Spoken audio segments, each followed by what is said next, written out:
ஒரு வழியாக இன்றைக்கி 2 பர்ச்சேஸ் பண்ணியாச்சு. பலவார சந்தைக்கு வந்து ஒரு பேகு, இந்த வாட்டருக்கு என்ன வச்சுருந்தது ஒரு பேகு, அப்புறம் 2 ஷாக்ஸ். எவ்வளோன்னு கெஸ் பண்ணுங்கள். அரவுண்டு 140 ரூபீஸ் தான் ஆச்சு. 20 ரூபீஸ் ஷாக்ஸு, 120 ரூபீஸ் பேகுக்கு. ஸோ முடிஞ்ச அளவுக்கு கம்மி பண்ண பார்த்தேன் பேக்கோட ரேட்டு. ஏன்னா நான் இன்ஸ்டாகிராமில் பார்க்கும்போது வெறும் 50 ரூபா தான் இருந்துச்சு பேக்கோட ரேட்டு. ஸோ நான் போனால் 150 ரூபாங்கிறாங்க. நான் அடித்து விடிச்சு ஒரு 120க்கு வாங்கியாச்சு.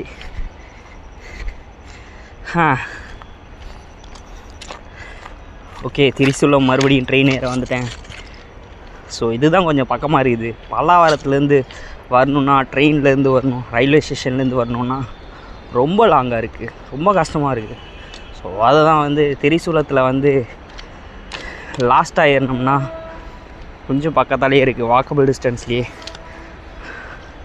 அந்த டோல் ஏரியா வழியாக ஈஸியாக உள்ளார போயிடலாம் என்ட்ரன்ஸ். ஸோ அதனால தான் இது சூஸ் பண்ணி போகிறேன்.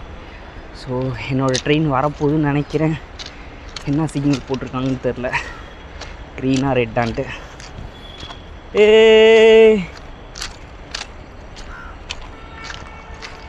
ஒரு வழியாக ரூம்மேட்டை கூப்பிட்டா எவனும் வரமாட்டாங்கிறானுங்க. அவனுங்க எல்லாம் பிஸியாக இருக்கானுங்க வேலையில். அப்பாடா போகும்.